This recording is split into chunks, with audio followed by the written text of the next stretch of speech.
The Frunk was supposed to be the future. It became the symbol of the EV revolution.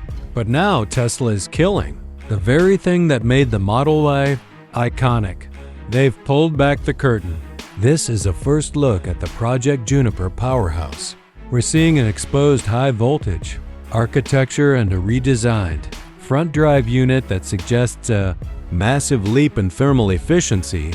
Is Tesla sacrificing storage for raw performance? Or is this the future of modular manufacturing?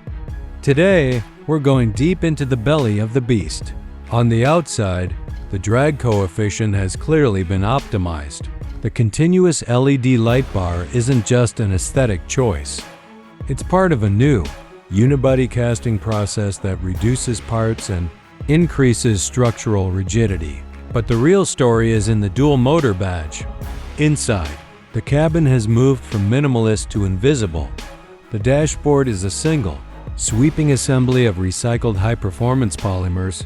By integrating the HVAC vents directly into the structural crossbeam, Tesla has eliminated dozens of failure points.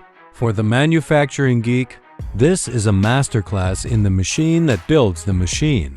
The 2027 refresh tells us one thing: Tesla is no longer just competing on software. They are competing on the physics of production.